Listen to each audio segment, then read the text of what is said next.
Hi, everybody. Welcome to the Hollywood Dream Podcast, where we talk to the people that are making film and TV in New York City and all around the world. Today, I'm here with David Bell. David is a writer and a filmmaker, and he had his latest feature film had its world premiere at the Harlem International Film Festival in May, and then he had a Brooklyn premiere at the Art of Brooklyn Film Festival last month, which is where we met. We did. Hi, Yeah. David. Hello, Johnny. How are you? I'm doing great. Thank you for being Thank here. you so much for having me. I appreciate it. Um, I wanted to ask, how was it seeing your film Broke Boy in front of a packed audience? How did you take the reaction? Was it what you expected? Was there something different? How was that experience? Um, I don't actually watch my films in like when it's on Yeah. screening. When like it's screening at festivals or anything like that. I know you left after Yeah, I left. everyone got in. Yeah, I leave. But Oh, like afterwards when people came up to you, were they what yeah. was their reaction? It's always. I mean, I'm not gonna say it's always, but it was welcoming. People really enjoyed Yeah. the film, and I was really grateful for that.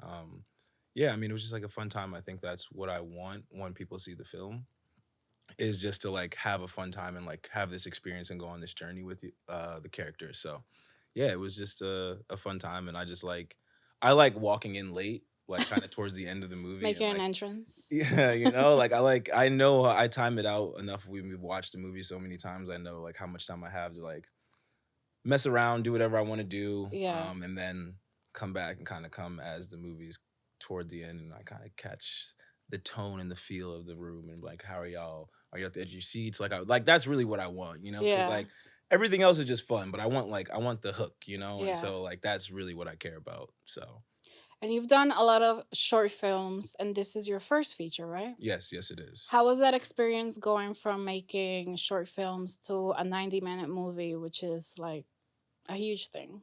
Yo, all right, I'm not gonna lie on myself. It's 83 minutes. Okay, it's not 90 minutes. I'm not gonna lie on camera or live. So you can go check that.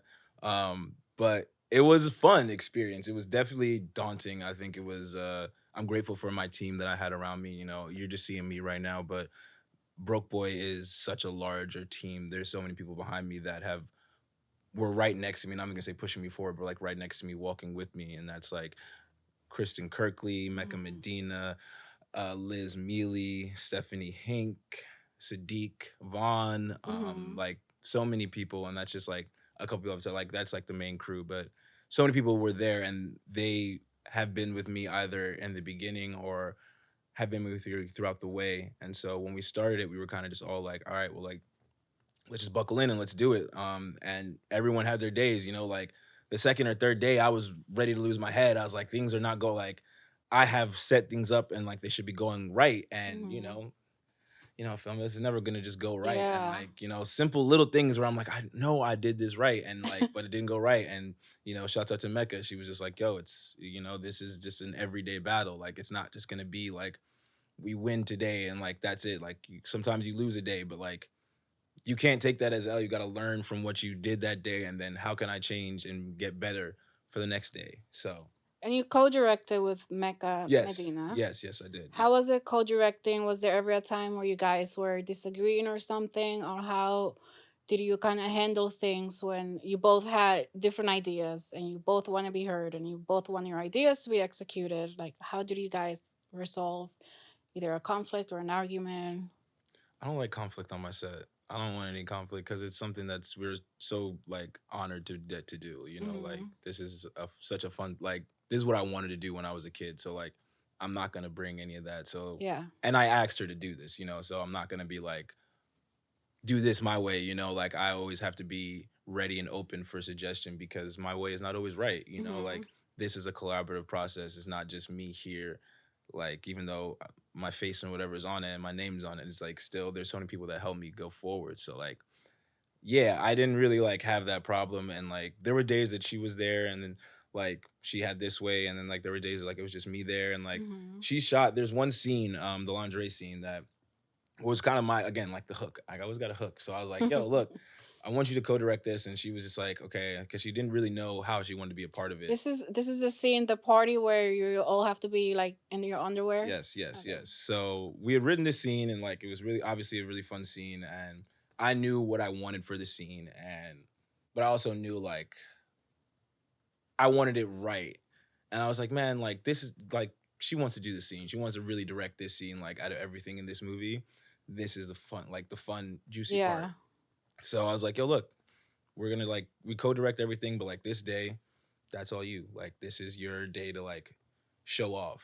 So she showed off. She like really went off. And like if you watch that scene, it's so I love it because it's so different. If you Yeah. really watch the movie, it's so different from the rest of the movie because we are two different directors so much. She's very much like she loves to like sit in the moment and still, and I'm very manic and just love to like see the environment and see the world and like, ooh, sorry, push around.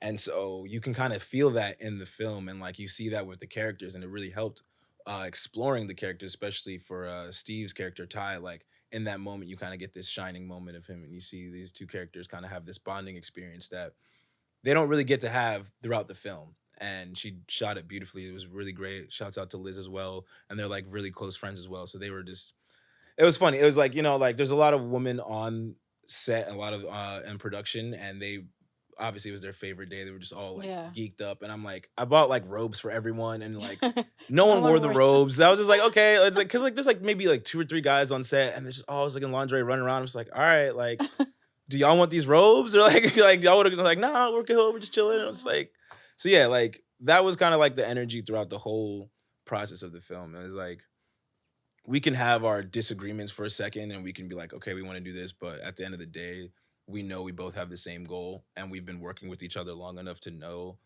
our differences and our strong points. And like, I've learned a lot from her from shots, like just learning how Mhm. to like really place and set up something as my career has gone on. And like, I think I'm really good as like this film can attest to just like being able to work with a lot of different people and just being able to bring these people together and on a single idea and be like, let's just do this. So yeah. I rewatched it last night because I wanted to have it. Oh, I'm sorry, I hit the mic too. I wanted to have the movie fresh in my head, and I was gonna say it looked really good. Like the cinematographer did a great job capturing the Big up vibe, Liz. and it looked really. I love the way it looked. You know how in Hollywood they say like a lot of cinematographers have a hard time lighting dark skinned people or just black people in general. Yeah. You guys look amazing in there. Yeah. Shouts out to Liz, who's at AFI right now. So she's killing it. She shot this before she went to AFI. Was in the Oh, process of, yeah, like, and she was in the so process. imagine when she comes out. I'm saying, watch out. Dangerous right now. And she's great. Like her and Mecca are good friends. They've been friends for a long time and have worked together previously. And we had actually shot a short together over during COVID. Hmm. And like, it was just me, Liz, Mecca, and like Sadiq and like one other person, and like we just shot that together. So we've been working together, and Liz is a white woman, but like she also understands the purpose to like lighting and like Hmm. how to help that. Also, shouts out to Ciara Lauren, my gaffer, who like did us great and like lit so many great scenes, and made us look good, and like we had a great collective of people together and to make this film look great. So So you guys been working together for a while now. yeah, a few of us, yeah, we've had like a little band, a little Is that like your core team, or you say your what is it called, the brand? What like, remember that group of guys that they always work together in Hollywood? uh The the Rat the Pack. Rat Pack. Is that- Yes, I would say that's my Rat Pack. Definitely. We are, like, the troop, the group, whatever you want to call it. I like to roll deep. How did you all meet? All different, Yeah, okay, so me and Kristen have known each other for a while, but like not really that close, Hmm. just through comedy and improv scene, and we've just kind of like known each other and crossed paths with each other, and had friends of friends, and then through someone mutual we had met and started working together. Uh, Mecca, Sadiq, and Liz, combo group. Hmm. uh, I got cast in a short that Mecca was doing, and Okay. then Liz was also on that project, as well. She was DPing, and then Sadiq is. Ooh, sorry. Drink my coffee real quick. Sadiq is Mecca's cousin, Okay. so that was like one of those things. So yeah, that's how we all met and kind of started working together. And then me and Stephanie actually went to acting school together. Went to Maggie Flanagan studio that's Oh, located in New York. she's similar to Esper. We were talking about. Yes, I yeah, went to Esper. yeah, Manny Flanagan used to yes, be an Esper teacher, and then she left. yes, yeah, and did So her you're a Meissner. We're both Meissner. both Meisner. Yeah, Maggie is a very tough lady, and like I learned Yeah. a lot. I think Meisner teaches you a lot about yourself and the process and the work. So it's been one of those I things. know. Do you ever miss getting in the closet and emotionally preparing? I never got in the closet. I would never go in the closet. I would like kind of my emotional prep was always weird. I think that was one of those things that I had one of my struggles as learning as an actor. I think Yeah. because it was such a foreign process to me. Hmm. And like I'm like, what do you mean emotionally prep? Like, and I don't think it clicked until probably like the end of like my second year where I was like, oh, okay, like because I'm doing something else. Like, because I could Yeah. go in there and I could understand this stuff and like when it was to text, it would be I was so much better when we came to text, but like activities, oh my god. They I were so annoying. they were Oh my annoying and God. like now I'll be like walking down the street and like my teacher would say is like, yeah, you're gonna walk down the street and think of one. I'm like, now I'm like, yeah, I do Yeah. easily, but like before I'm like, what the fuck are you talking about? I Like, know. like what do you mean, I used bro? to be in the train just like emotionally preparing all day before Yeah. class. Yes, and I would always go first. I would always go first. People were like, what? I'm like, nah, I'm getting this out the way. I don't care. I I'm know. going first because like you don't know. He might be in a bad mood. He might be in a good mood. I Whatever know. it is, I'm gonna go first. I'm gonna test the waters. I'm gonna see what's up. Like, So did she let you volunteer? She didn't just. so I didn't have Maggie. So I had Charlie. Okay. He was the teacher under Maggie. And so Maggie came in like 2 or 3 times during my time there, and so we Mhm. met her and like very very nice woman, very cool. Taught a lot. Like just you could tell you like when she talked, I was like, oh, okay, I get why this man is like my teacher was like my height, and like Yeah. this woman is maybe like 5 foot, Really? maybe, like 5 foot, and just like you could tell like she's breaking people down without a thought, just like that ain't real, just like I know that's how my teacher used yeah, to be. ruthless They with were kids. ruthless, but I liked the training that I got. Yeah, I thought it was a really good core training just to have. I mean, you should always try everything. Like even after Esper, I'll take acting classes someplace else just to like get a little taste of another method. yeah. But Meissner is a solid one to have. Meisner is definitely the one. Yeah. You mentioned you do comedy. Are you a comedian? I don't. I think I struggle with if I am a comedian or not, because I don't think I like I've done sketch comedy a lot. I've Uh-huh. done a lot of that.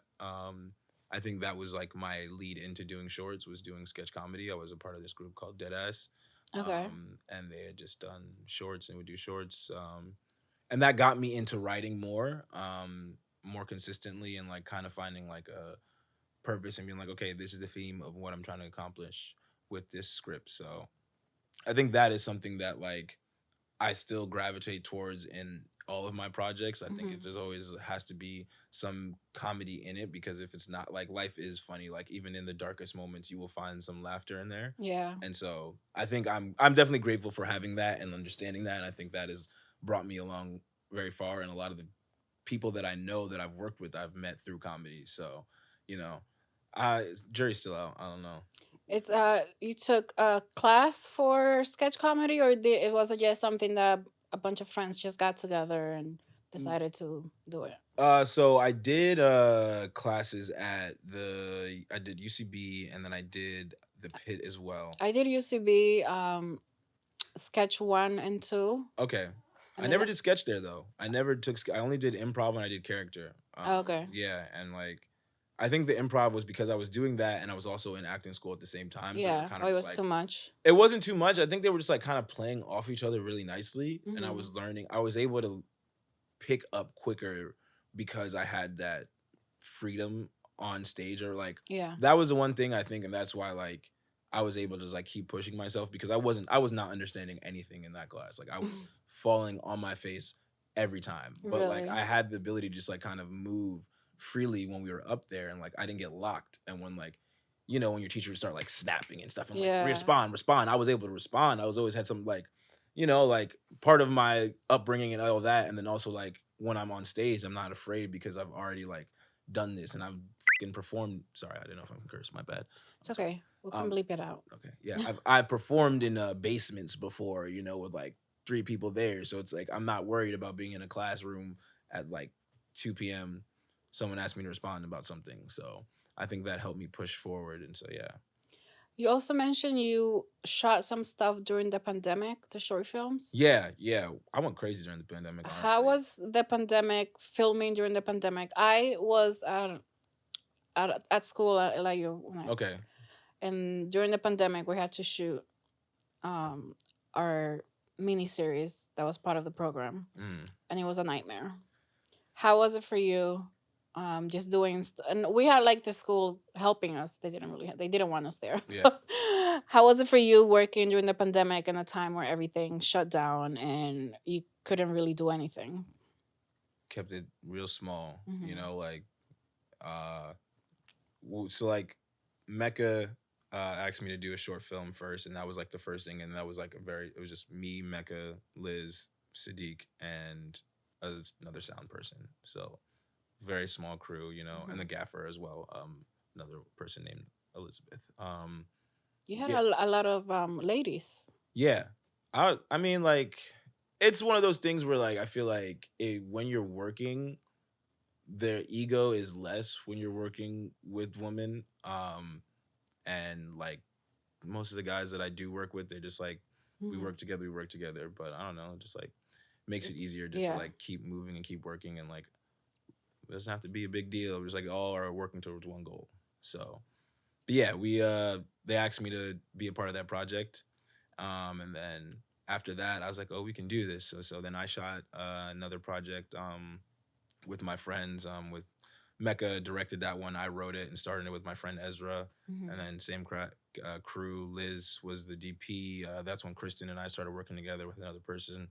Um, and it's like, yeah, just had to, like, kept it real small. Always feed the crew. Like I just make sure everyone is fed, Yeah. because like if you're fed, you can be a little happy. You're like, all right, cool, I got some food. Like, When I first moved here, I worked on this film, and those fucking people. We were there for like 8 hours, and they weren't feeding us, and we weren't even getting paid. Like I just did it for the experience. yeah, And I was so hungry that I'm like, I don't care. I'll be a diva. I'm like, I'm starving. When are you guys gonna order pizza? anything. You can get anything. It's so, yeah. I think that is like what was my goal, and then we shot that, and that's how we got into Art of Brooklyn Film Festival, and then as we were doing that, I like started writing Broke Boy, and then from there, I also had this short that I had written like in 2018, and was kind of just like we were outside, and then I just like someone told me I should just try it again, just do it again, and I just Mhm. started doing it, and so that's when I did Portal, which is one of my favorite little short films that I've done. What is that about? So Portal is about this young man who loses his father's ring and gets transported to this other dimension where he has a conversation with him. And as he comes back, he's desperately trying to go back to that world and like keep talking to his father. Mm. Real quick, short little thing, like family drama.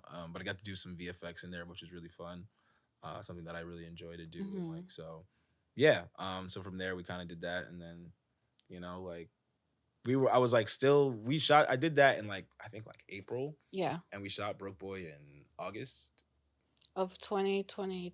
2021. Okay. So So it yeah. was still kind of pandemic. Yeah, it was still kind of pandemic, but it like kind of like things were obviously a little more lax, like I Mhm. was even like I'd started working again. A lot of people were like kind of working what's not working. But I like, to be honest with you, I was in a position where I had enough money to like pay my rent. I had paid off things that I could do. They were giving us free money. So I decided to take that free money and make art, because I'm like, I don't know if I'm ever going to get this opportunity again. Exactly. And so, like, I was so jealous of everyone that was getting that free money. yeah, Because I worked, like I mentioned earlier, I worked full time and I was considered essential. So I had to go to work every day. The only good thing about that was I used to take the A to Brooklyn, and every day the A would be packed with people. And once the pandemic happened, I had the train all to myself. Yeah. It was nice. Like, I mean, my uncle was also working every day, Hmm. and before I moved out of there, and like, I was just he was there like every day just going to work. And so yeah, I saw it as a time where I was like, I've already kind of been on this mission and moving in a place where like I want to keep creating and nothing else is happening right now. And like I know I can keep moving Hmm. in a way that is safe. I'm not like trying to put anyone in danger, but I also know that like I can't slow down and stop Yeah. myself. So And as far as casting for your for Broke Boy, was everyone someone that you knew, or you just wanted to work with fresh talent that maybe was out there? How did you approach the casting process? yeah, everyone pretty much knew. Yeah, just maybe two or three people that I didn't really know. Hmm. Maybe like one or two that like had speaking roles, I guess. But like everyone that had a speaking role, I have known and had either worked with or had been in this like associated with in some way. So yeah, I just I knew these people. Know how to write for people when I know them and Yeah. kind of like attach what I want to say to their voice, and so it makes it easier for them. So yeah, I just And we've been talking about Broke Boy. Can you share what Broke Boy is, what the movie's about, what inspired you to tell that story and explore the hustle mentality in America? yeah. Hold on, let me get this real quick. Hey y'all, iced coffee. I It's good for you. I was gonna say hydrate, but coffee doesn't really hydrate No, you. it doesn't. It just gives you a little boost. I've been Yeah. working all weekend, so but yeah, okay. So Broke Boy is about this weed delivery boy who gets robbed of his stash the night Mhm. before he owes his weed company. So him and his friends are running around Brooklyn trying to sell weed while still trying to make it to the part of the summer, which is in City Island. And there's a lot of inspiration behind this movie, I think. Me and Steve have been kind of working together for a while. I had shot music videos with him. We were kind of just like writing stuff back and forth, Mhm. and we just been talking about like what ideas are easily done and like what can be done, and like what kind of movie do we like and what we kind of want to see. Okay. And so that was kind of like the start of that, being like, yeah, well, like this is the kind of movie I like. I like kids, or like this like After Hours, just like this person is on a chase for something. I like those kind of movies. Um, so that was kind of that first thing, and then just being in New York City and just constantly having to just try to get somewhere to get something else. Mhm. Kind of like just made me start thinking more. And then I was talking to my friend, and he was just like, yeah, it was during the pandemic, and his homie was just out here, and he was doing his thing. He was hustling. He's like, bro, they going crazy. And I just started thinking about like, well, what happens if like here's this guy who like wants to do that too. He's here. He's like, I have all the opportunities. I have all the things lined up for me to get there, but I Yeah. can't get there still. How many people are like that, like still trying to just chase this dream? And maybe they're chasing the wrong dream, or maybe they're not focusing enough to get to the dream that they think they need to get to or want to get to. Um, and then the floodgates started opening of like what I could do. How could I show that? How could I show a film that portrays a young black man on a mission that might be good, might be bad, but it just talks about like what he's going through, but it doesn't have to bring up race every time. It doesn't have to Yeah. bring up any of like this trauma that's linked to like other people, but just like a story Mhm. about a guy Just trying to just trying to make get it. money. Just trying to make money, yo. Everyone can relate to just trying to make some money. Everyone can. And so I wanted to do that. I wanted to make sure that like good or bad, whatever, like you wouldn't have to feel like, oh, there's this movie like this black guy. And like it's not like I don't want to show, because it's very much in there, and it's very much he's still that person, but I think it's important to be able to show that side of us Mhm. without like pinning it on like, well, this race thing or this race that, because then that just lets more division in it. And it's like, nah, like I can be here and talk about this story, and you're just gonna accept it. And like my world is, and I think I had a problem with that in acting school too, which is like I don't know if you ever had that problem where like activities. I think that was one of the things that I'd have a problem with, is because the things that relate to me in my world that would bring me to life don't necessarily relate to you in the same Yeah. way. And it's just like different. It's like just different cultures, different ways of upbringing, and like if they don't see that all the time, and so I want to be able to show that in a way that's just like it's the same. It kind of be the same thing. You can have the same vibe, the same thing, but it's just we look a little different. Yeah, exactly. I liked one of the things that I liked about Broke Boy was how you guys use social media and Twitter, and how that affected like the comedian's character or Yes, relationship Raquel. with Yes, you. What made you want to add that element, the social media element, to your story? And that's a how do you feel about like social media now, and how do it affects relationships? it's tough because it definitely affects relationships. Like you heard the Facebook story on Frank Ocean's thing. No, what is It's it? on his album where like the guy's like, "Oh, she wanted me to accept him on Facebook, but like I'm right here. It doesn't matter." This is totally different, not the same thing regarding my film, but um, I wanted to put that in there because it was a pivotal part to the story. Hmm. Um, you know, uh, Raquel's character Cheyenne is just kind of like this force, and Raquel is a force in real life too. So I really wanted to like drive that, and I felt like social media is kind of a thing that can help with that. It's just a great device to use, especially in our day and age. It's very easy to relatable to, where it's like, yeah, one of your friends is always tweeting and like tweeting about their life, and something goes off, and for someone who is actively working to get that, and Yeah. like, and now it's working, but it's at the expense of your friend. It's like, how do we play with that? And if I had a little more cheese, it's a little more money, like that part, that then it would have been a 90-minute movie because I would have expanded her character out. I would have Yeah. had more because I had so much more for that character.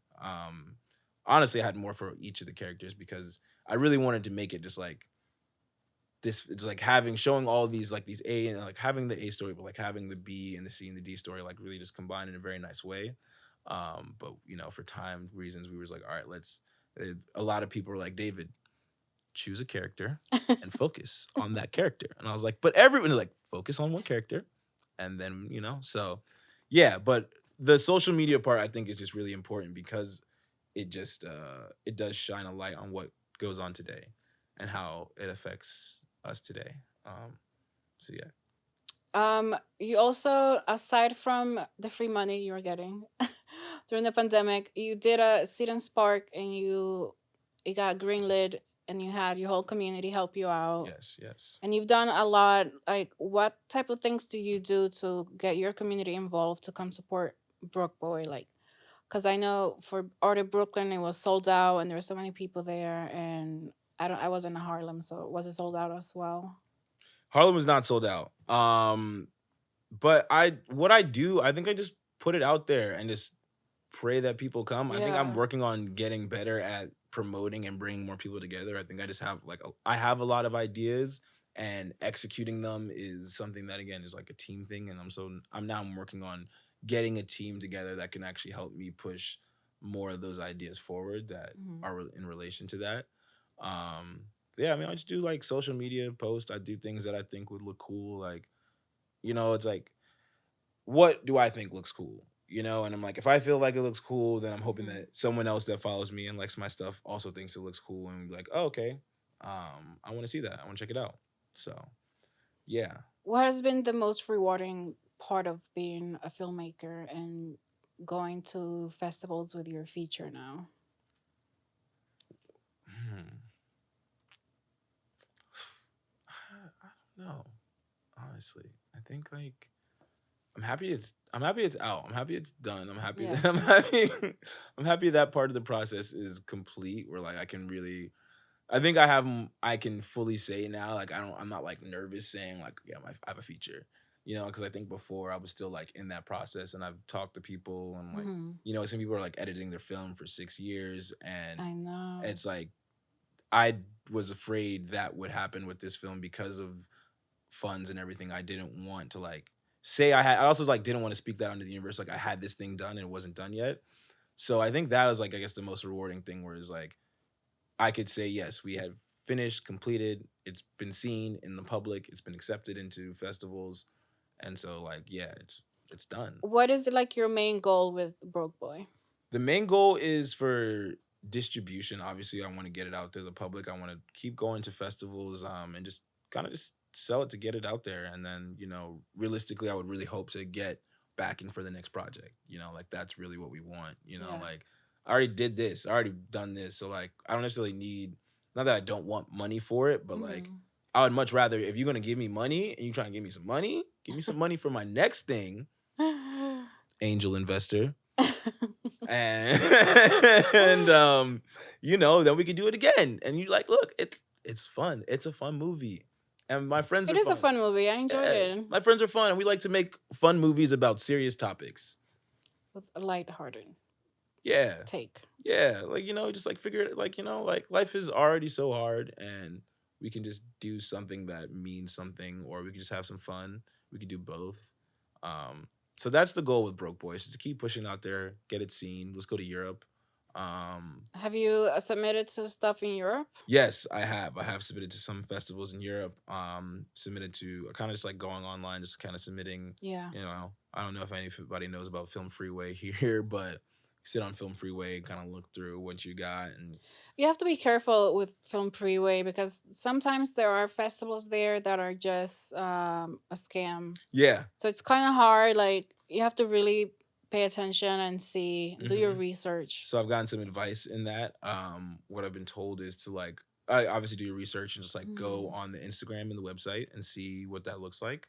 And I think that's a good like way to tell what this festival is and what's going to be like happening there. So I've been starting to do that and look more into it, so I'm not just like applying to random things.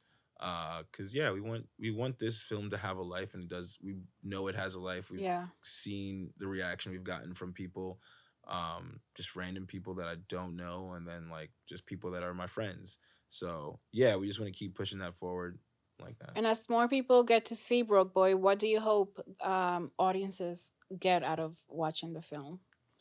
What is the main message you would like to convey? Stick to what you know, always, and like always rely on the people that are there for you. I think that's something that we're quick to like throw people away sometimes, especially in the Mhm. internet age. Like again, it's like, a different person. I mean, in the film, you see like how that affected the character, how that affected Victor.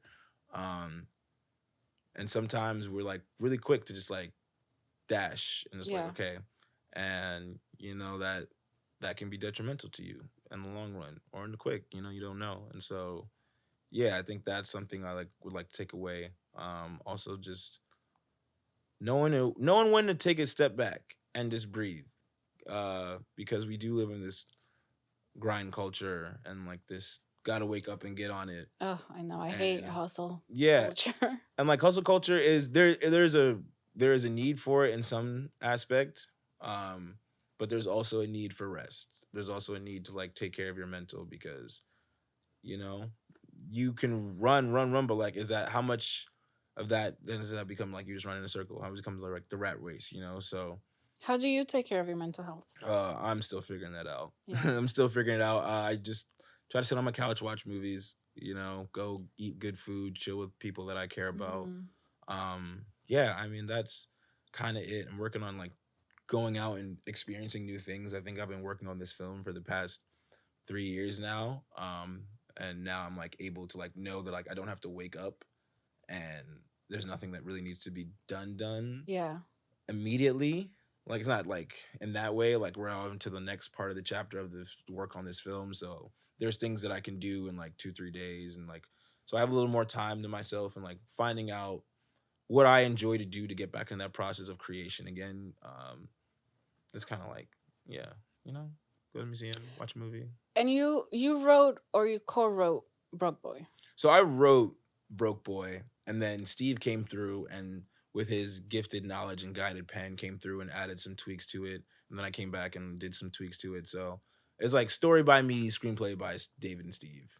Okay. And Yeah. what is your writing process like? I think it's changing a lot. I think when I was doing Broke Boy, I think that's when my writing process kind of changing and evolving to what I'm doing now, Uh-huh. which is a little more meticulous. Like writing out more notes, kind of giving a lot more backstory to what is actually happening, and like writing one pages, one sheets, of what the story is, and maybe writing 2 pages, like Mhm. outlining it a little bit more. So that way I can kind of just come in and just like drop stuff in the script. Like kind of makes it easier for me just doing all this extra back work so that when I come to the screenplay, the actual like format of it, I'm just like dropping it in there. So that is the goal for right now. I am not still work in progress. Come talk to me in maybe a year. We'll see how we go, how it goes. We are all a work in Yeah, progress yeah. So and a masterpiece at the same at time. the same time, yes, love that. That was Jess King from Peloton. Shouts out That's to her them. motto. Shouts out to Peloton. Get on that bike. You can do it. Do you have any advice for anyone who is afraid to jump in and do a feature? Like, is there something that you wish you knew before that someone might have told you and no one did, and you found this out through your own experience? Probably not, because everyone's experience is different. I Yeah. think my experience came with a lot of, again, like falling on my face or like finding out that like this person who said that they were there Mm-hmm. wasn't really there. Um, trust your gut always. If you feel like something's off, because it's hard when you're first starting off for people to even just take you seriously. I think Yeah. that was one of the biggest things and challenges I had to overcome. Even though I had done shorts and stuff like that, it was still hard for people to be like, "Oh, we're doing a feature," and I know. I've experienced the same thing. yeah, I told you I've done a bunch of shorts, and when I graduated, I was looking for work in like production. Um, I always got that, like you don't have enough experience, even though I've done all these things by myself, all these short films and stuff. It wasn't relevant experience right. to some people. And that's why I say stick with the people that you have with you, because the people that are there with me, the people that I named, are people that didn't tell me to stop and didn't tell me to slow down. They tell me to keep going. Like even if they might have been like, "Hey, do you feel like you need to do this? Do you like?" Because when we first started, they were like, "Do you want to do like just make this into a short and like really focus, bring it down, boil it down like 10 minutes, like or like 30 minutes or whatever you want to call it." And I was like, it wouldn't make any sense. It wouldn't make if I do that, I'm not gonna want to do it again. Yeah. I'm not gonna want to make it like longer. Like we either doing it all the way or we're not doing it at all. And they respected that. They respected me wilding out and like standing on the chair, being like, "Oh, I gotta do this," and like I'm not like trying to force anyone to be here. Yeah. But if you want to be here, this is how we gotta do it. We gotta do it like this, and like tell me when I'm wrong, and I will listen to you and like try to come up with a retort. But like if I'm still wrong, I'm wrong. Yeah.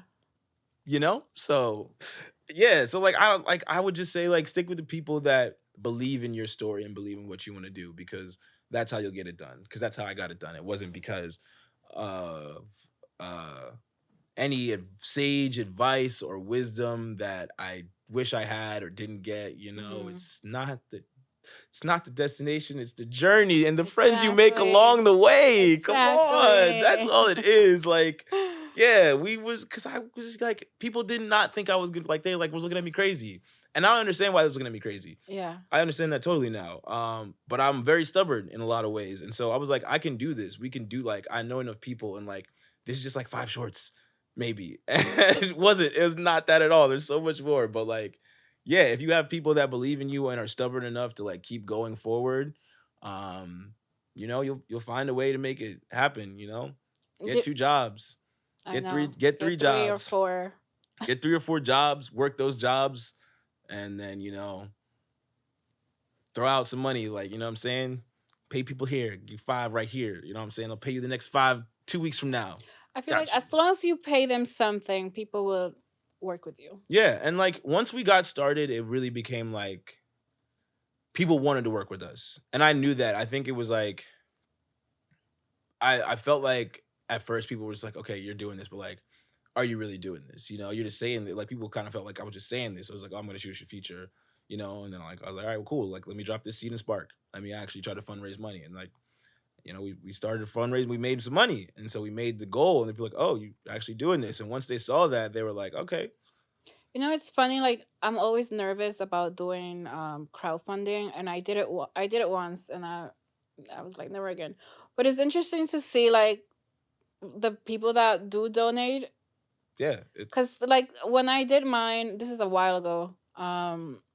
some guy that I barely like I met once gave me $100 to make the this short, and I was like, oh, thank It'd you. be the people, the randomest people that come out of Yeah. nowhere and pop up for you. So like, it's just about staying on the path and like keep pushing yourself forward. I think that is what has helped me go forward. And just keeping the people that are close to me and that want to see me win, sticking with them and like working with them and pushing them forward as well and like putting them in positions where like they are now doing big things, Yeah. like none of us should shot a feature before. None of us. No one, none of us knew what it was like to do a 20-day shoot, a 24-day shoot. None of us do that. We'd all coming from like shorts, 1 day, 2 days Hmm. things. It took 24 days. About 24 days, yeah. And then we had like 2, 3 days of pickup pass after that, like in the year. But like, yeah. And none of us knew what that was. None of us knew what that meant. None of us understood what it meant to like, okay, we have all these extras and we need all these extras. Yeah. And there was a day that like we had maybe like 20 extras and Stephanie was like the head of all of the extras and she's like, I got everyone. We got them down. Like maybe an hour before the shoot, we got like 4 people. And like, we what did we do? We went outside and me and Kristen went to different bars and he was like, yo, we are throwing this party for a shoot, for a film. You want to be in it? Just come upstairs. I got you. I'll send you an Uber. There's food, there's liquor. And You people guys, came. people came. And that's that scene on the roof. And it looks like there's people up there. Yeah, there's a lot of people. Wasn't there? See, the community came through for you. So like that's the kind of thing. It's like you gotta have people that are willing to like fall on their face a little bit for you too. They gotta be able to willing to be like, yeah. And you also with that, you also have to be willing to fall on your face. I think that is something also I learned. Like that's you gotta be confident in what you're doing as well. And it's hard, we live in an age in a society where all of these things are just like circling around you and you see somebody doing something on Instagram and you're like, oh well, I'm not doing as well as them, or like, like I don't have that money. But you gotta just be confident in what you're doing. Look how many Vine and TikTok stars there are. I know. And it's just off your phone. Like there's so many things, and it's like if you focus on what you want to do, and like this is me talking to myself too. If you want to focus on what you do and what makes you happy, you can go further. Did you always want to be in the arts, a creative, either actor, writer, or is that something that just came later in life? I think it was always there. Yeah, it was always there. But life is life, and like I Yeah. think it took time for me to actually understand what that meant and it is. And again, I'm still every day learning how that is and what that Mhm. is. So yeah, and like I'm grateful for where I am now, and I've been kind of like looking back. I'm about to turn 30 Mhm. in November, and I've just been like kind of like looking back at like what my 19-year-old self would be doing this summer, and like what he was doing a couple years ago, and like how I feel, and like how do I look? Like, can I look at that portal to the back of like Yeah. my life, and like how far I've come, and like just be grateful for that. So that's kind of just like where that is. If your 19-year-old self could see you now, what would he say? He's crazy. Like, first of all, he's wild because my hair is mad long. He's like, what? That's like the first. I think about that all the time. Like, he's just like, yo, your hair is that long, bro. What the fuck? Because like my parents was not rocking with this when I was younger. We're very strict Caribbean, so they was like, and I do that, boss. And they don't have the accent like that, but like they wasn't going for that. So at that time, so yeah, like I think just like and me being able to just step into myself, I think that's something that a lot of people have problems with, especially if you're raised like I was raised, where I'm like my family is very religious, and I don't necessarily am. I don't think I'm religious. Like I'm like spiritual. I think just also because of how I was raised, but like Hmm. you have time. You have to find ways to like express yourself as an artist, and like Yeah. you have that like kind of over hovering like, well, am I gonna get judged for doing this? Like is this how's this gonna react? How's this gonna like play in the group chat? Yeah. So that was an experience that I had to like overcome after for a while, just like being able to like not worry about what is happening in that sense and just kind of just be like, cool. So I think my 19-year-old self would look at that and be like, that's tight, dog. We're That's happy. good. Yeah. I have a segment called Fast and Curious where I ask a bunch of questions. Okay. And then you have 2 minutes to answer as many questions as you can. Let me get some more coffee for that. Okay. Hold on. The number to beat is 20. Damn. All right. Okay. 20. Okay. And these are questions about you. So if you don't know one, Nah, I'm not gonna try to bullshit you, but I'm also No. kind of go for the score. if you feel stuck in one, you can just say pass. Okay, but the pass doesn't count for. No. But yeah. All right. No. See, Okay. that's not how I play. I'm gonna start the clock. Okay. Wait. Do you love or hate surprises? Love. If you had a time machine, what era will you go to? I would go to the future. Favorite fast food chain? Wendy's. If you could have dinner with any person, living or dead, who would it be? Albert Einstein. Favorite ice cream flavor? Cookies and cream. Favorite book? Black Leopard, Red Wolf. Dogs or cats? Both. They have to pick one. Dogs. Okay. If you could guest star in any TV show, what would it be? Atlanta. If you were an Olympic athlete, what would be your sport? Sprinter. Favorite 100 meter song? dash. Something by MF Doom right now. Say that again? Something by MF Doom. That's all I'm thinking right now. Okay. Favorite holiday? Juneteenth? Sure, yeah.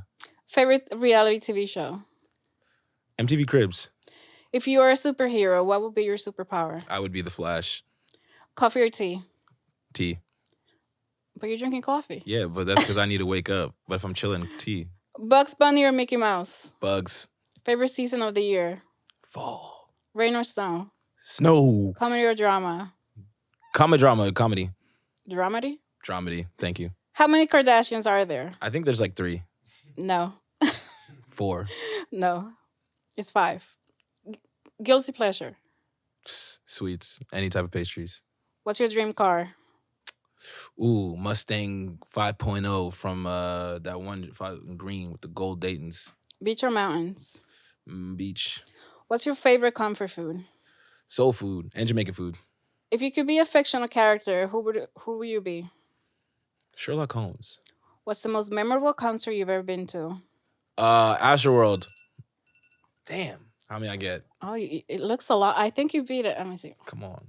Yeah, Astroworld. I was on in a certain kind of state, and the visual effects at that festival were very entertaining. I would say that much.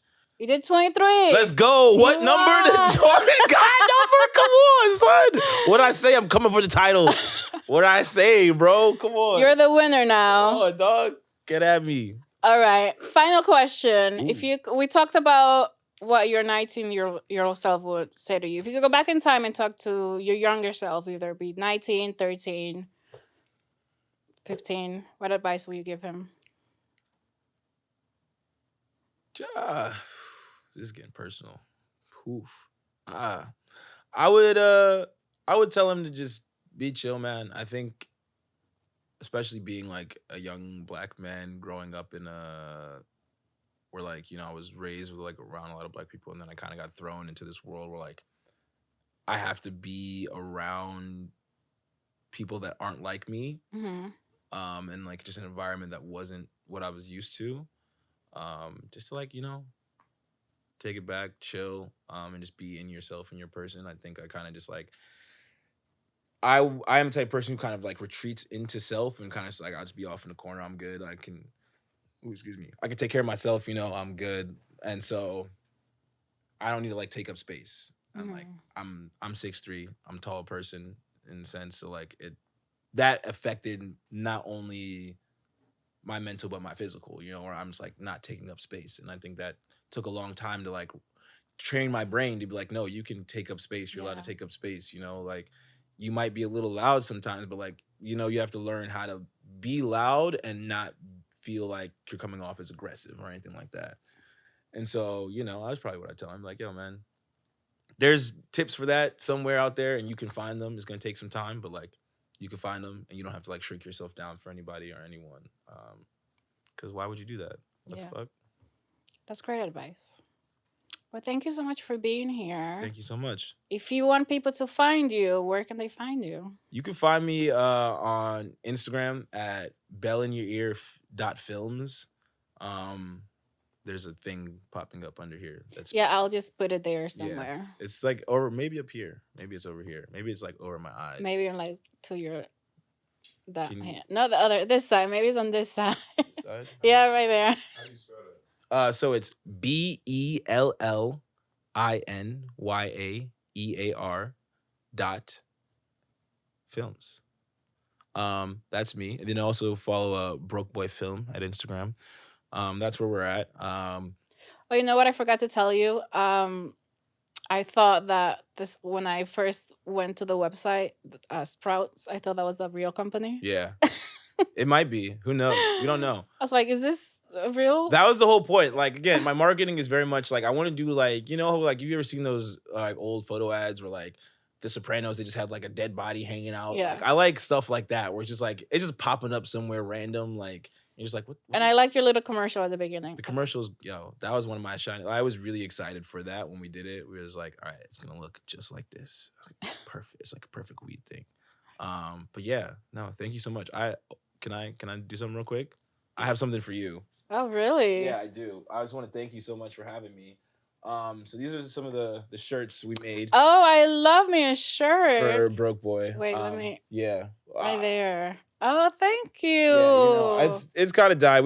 I died it myself in my basement. But like this is the this is so this is the thing. nice. You're a Broke Boy right here. Oh, Shouts out. thank And also, you. hold on the shoulder. Okay. Shouts out to Sprout. Boom. Got Sprout on the shoulder.